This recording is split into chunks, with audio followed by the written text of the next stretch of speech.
अपना cell phone है, उस सेल फोन पे आप गूगल पे सर्च करेंगे देश के हालात, आपको फौरन नजर आ जाए। मैं पॉइंट टू पॉइंट बात करना चाहूंगा और मुझे कहा गया है कि 2 मिनट बोलिए। आप 2 मिनट में 2 मिनट अरविंद मिर्जा की तरफ से दे दीजिए, ये हो गए 4 मिनट, और 2 मिनट मैं चाहूंगा लोहारपुरे की तरफ से मुझे दे दिए जाए, तब तो मैं अपनी बात शुरू करूँ। इजाजत है? इजाजत है? सरफरोशी की तमन्ना अब हमारे दिल में है। मैं चाहता हूं मेरे नौजवान मेरे साथ बोले तो 4 लग जाएंगे। सरफरोशी की तमन्ना अब हमारे दिल में है, देखना है जोर कितना बाजुए कातिल में है। मेरे भाइयों, चुनाव आ चुके हैं और इससे पहले भी चुनाव आए थे, तो आज आपने मिर्जा साहब को यहाँ बैठाया और जब हबीब साहब को टिकट मिला था तो हबीब साहब को आपने वहां बैठाया था। हर एक इंसान देश का चाहता है कि उसका एक रहनुमा, उसका नेता है। हम अपनी कोई बात अपने नेता को जाकर के बताते हैं, छोटी मोटी मुश्किलें हम अपने स्तर पे उसको सॉल्व करते हैं, लेकिन जब बड़ी आपदा आती है, बड़ी तकलीफ आती है, हम कहाँ जाते हैं? एक बच्चा जो है वो अपने बाप के पास जाता है, कभी मेरी तकलीफ मेरे अब्बा मेरे वालिद सॉल्व करेंगे, और जब बड़ी दिक्कत आती है तो हम सब मिलकर के हमारे नेता को कॉल करते हैं कि भाई हमारी ये तकलीफ है। लोहारपुरे के सारे लोग मेरे पास सामने मौजूद हैं, इसमें 70 साल की उम्र के भी लोग हैं, 50 साल की उम्र के भी लोग हैं, 30 साल की उम्र के भी लोग हैं। कल कुछ लोग मेरे पास आए, मुझे कहा जावेद साहब इस्लाम खतरे में है और आप हबीब साहब का समर्थन दे दीजिए। मैं एक बात कहना चाहूंगा और कान में नहीं मैदान में कहना चाहूंगा कि आज फिलिस्तीन का और उनका झगड़ा चल रहा है, तब भी इस्लाम खतरे में नहीं था और इस्लाम ना खतरे में है और ना खतरे में होगा इंशाअल्लाह। आज आपका टिकट काट दिया तो आप ये कह रहे हैं कि इस्लाम खतरे में है। आपने इंटरव्यू में कहा कि मुसलमानों के 75,000 वोट है और मुझे टिकट नहीं दिया गया। आपने ये बात जयपुर में कही, आपने ये बात दिल्ली में कही। आज टिकट नहीं दिया, टिकट इसलिए नहीं दिया कि पिछले 20 साल से नागौर से कांग्रेस लगातार हार रही है। टिकट इसलिए हरिंदर सिंह मिर्जा को मिला कि इस बार नागौर में डेवलपमेंट हो, क्योंकि नागौर की स्थिति आपसे छुपी भी नहीं है। नागौर से बेहतर डीठोना डेवलप हो गया, नागौर से बेहतर मेड़ता डेवलप हो चुका है। आप नोखा जाएंगे तो आपको लगेगा यार नागौर से ये बेहतर है। क्यों था कि विकास जो है वो सरकार करती है और सरकार को मजबूत करने का काम होता है आम जनता का। आज मैं बात करूंगा और खुल के बात करूंगा। सूफी साहब की दरगाह का जो मसला था, आप सब मौजूद हैं, सब गवाह है। हालात दरगाह के बद से बदतर हो गए, उसके जिम्मेदार कौन थे? हबीबुर रहमान साहब थे। जब सरकार थी कांग्रेस ने उनको मिनिस्टर बनाया, वो चाहते तो केंद्र से भी पैसा लेके आ सकते थे, गवर्नमेंट से और राजस्थान से भी पैसा ला करके इस दरगाह को चमन कर सकते थे। एक मुसलमानों की स्कूल नहीं बनाई हमारे नेता ने, बनाई तो मुझे नाम लेके बता दो कि एक स्कूल बनाई, एक कॉलेज बनाया, एक हॉस्पिटल बनाई। बात हो मुद्दे की, आप भावुक मत होइए।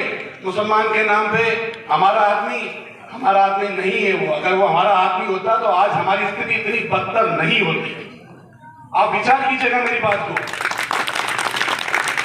मैं किसी के खिलाफ नहीं हूं, मुझे नफरत उस शख्स से है जो शख्स अपने देश के साथ गद्दारी करता है। मुझे उस शख्स से नफरत है। जावेद साहब, आप यकीन दिला दीजिए मिर्जा साहब को कि हबीब साहब भटक गए, हम भटकने वाले लोग नहीं हैं। बहुत बढ़िया, काबिल तारीफ।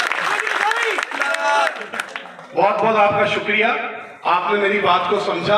काफी वक्त हो चुका है, मैं अपनी बात को खत्म करूंगा, लेकिन मैं फिर से एक बात कहूंगा, सोचें, समझें और फिर फैसला करें। आपका वोट आपका अधिकार है और आपकी जिंदगी को बदलने में आपका वोट बहुत काम आएगा। मैंने पहले एक बात कही थी, मैं फिर से दोहराता हूं। आज इंग्लिश मीडियम स्कूल में अगर हम जाते हैं, 25-30 हजार रुपए एक साल एक बच्चे का खर्च आता है। आपके पड़ोस में इंग्लिश मीडियम स्कूल खुली हुई है जो फ्री ऑफ कॉस्ट है। मैं जो स्कूल का एसडीएम से मेंबर हूँ, मैं नागौर की करीब 20 स्कूलों में मेंबर हूँ। मुझे शायद बड़े लोग हम जानते हैं और मिर्जा जी मुझे पहली क्लास से लेकर के 12वीं क्लास तक के बच्चे जाना चाहते हैं, क्योंकि मेरा जो टारगेट है वो है एजुकेशन। मैं चाहता हूँ तुम सब काबिल बनो और अपने हक की बात करो।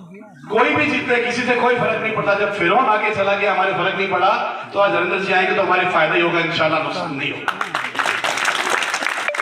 हमें हमारी ताकत को पहचानना है, हमें गुमराह नहीं होना है। हबीब साहब को जब टिकट दिया गया कांग्रेस पार्टी से, पूरी नागौर की विधानसभा उनके साथ होगी। और कल साहब बता रहे थे, जब मुंडवा से विधायक बने हबीब साहब पहली बार, तो 10,000 वोट सिर्फ माइनॉरिटी के मुंडवा में थे, बाकी 70,000 जो वोट थे वो दूसरे समाज के, जाट समाज के और सारे अन्य समाज के वोट थे। क्या उन्होंने विधायक नहीं बनाया हबीब साहब को? उस वक्त में जातिवाद कहां गया था? उस वक्त में मुसलमानों की बात कहां गई थी? उसके बाद टिकट कटा, बीजेपी में आए। हम सब उनकी तरफ पीछे हुए कि नहीं हुए? क्या सिर्फ हबीब साहब अकेले अपने स्थानीय जगह से विधायक बन गए? नहीं बने। ये मुट्ठी कब बनती है? जब ताकत बनती है। फिर पार्टी ने टिकट काटा, वापस झंडे लेने चले गए। कब तक उनके पीछे पीछे भटकोगे? भेड़ चाल वाली जिंदगी मत जियो। जमाना बदल गया है, दुनिया चांद पे जा चुकी है, चांद पे प्लॉट पड़ चुके हैं, और आज हम भी धरातल पे हैं। उसकी वजह यही थी कि हम आंखें बंद रखते हैं, हम सोचते नहीं है, बगैर सोचे समझे हम फैसला ले लेते। आपने मान सम्मान दिया, हरिंदर सिंह मिर्जा को बुलाया। और एक बात और कहना चाहूंगा आपको, हरिंदर सिंह मिर्जा यहां से चुनाव नहीं लड़ते। कि नागौर की जनता की आवाज थी, नागौर से 1 साल से लोग हरिंदर सिंह मिर्जा के पीछे पड़े थे कि साहब एक बार आप नागौर आ जाओ, अब की बार हम आपको इंशाल्लाह खाली नहीं भेजेंगे। तो मैं आपसे रिक्वेस्ट करता हूं कि इस बार आप हरिंदर सिंह मिर्जा को जिता के भेजें, और आपका कोई भी काम होगा इंशाल्लाह वो आपका काम होगा, आपका काम नहीं रुकेगा, आपको शर्मिंदा नहीं होना पड़ेगा। इस बात की मैं गारंटी देता हूं आपको। शर्त यह है कि 25 तारीख को सुबह 7 बजे से लेकर के शाम को 6 बजे तक मतदान का समय है। छुट्टी है, पूरे प्रदेश में छुट्टी है। आप सबसे पहला ये काम करें, अपने वोट को दें, फिर अपने वोट को दिलाएं, आपका अधिकार है। एक बार आप बदल के देखें, मेरे कहने से बदल के देखें, इंशाअल्लाह नुकसान नहीं होगा आपका। एक बार आप बदल के देखें, फिर देखिए मंजिल मकसूद क्या होती है। और आखिर में कविता कहूंगा मैं, 25-30 सेकंड और चाहूंगा। लहरों से डर के नौका पार नहीं होती, लहरों से डर के नौका पार नहीं होती, कोशिश करने वालों की कभी सिंध में डुबकियां, सिंध में गोताखोर लगाता है, जा जाकर खाली हाथ लौट कर आता है। मिलते